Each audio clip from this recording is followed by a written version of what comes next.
Bom dia, amigos. Está bombando no noticiário William Rogato, um manipulador de jogos que ficou conhecido como Rei do Rebaixamento. Ele se gaba de pelo menos 42 equipes serem rebaixadas através de resultados que ele manipulou. Ele diz ter lucrado 300 milhões de reais com apostas.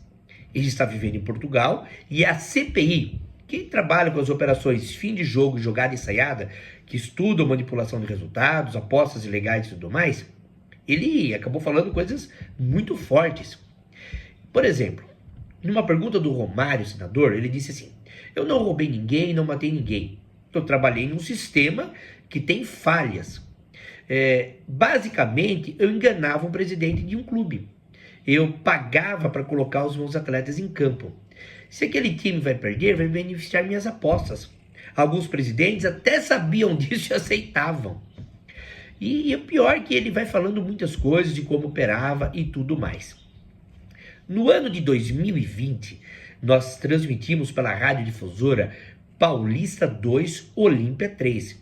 E falávamos de algumas situações aí meio esquisitas. Por exemplo, a falha de um zagueiro, um pênalti bobo cometido. E não é que esse jogo era uma das partidas que o Willian estava envolvido? Na oportunidade, o Paulista e o Olímpia levaram um gancho de 6 meses da Federação Paulista. Os times não estavam envolvidos, mas sim jogadores que foram aliciados. E é esse um nicho de mercado que o William Rogato explorou.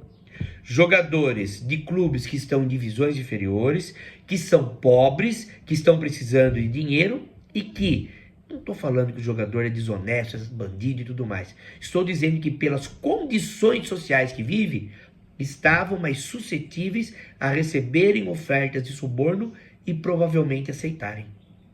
Os clubes, repito, não tinham nada a ver com isso, mas sim jogadores.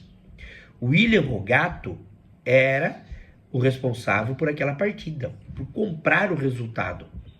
Até o delegado de polícia, o César Saad, na época, falou sobre toda a investigação e tudo mais. Pois bem, 4 anos depois, esse cara aparece como uma estrela na CPI, se gabando, ele colocou até o Textor no meio, o CBF, e aí eu acho que já é fanfarronice. Mas imagine, por exemplo, o jovem e honesto jogador Magno Dourado, que deu entrevistas, inclusive a nossa radiodifusora, ao Adilson Fredo, falando sobre ter sido aliciado, ter comunicado os dirigentes do Paulista, ter ido à polícia e ter sido honesto e não aceito cometer pênalti. Qual o sentimento desse garoto? Eu denuncio, eu me arrisco, eu fico com medo e eu vejo esse cara solto, se gabando que continua fazendo isso. É o país da impunidade. Isso não é justiça. Até mais.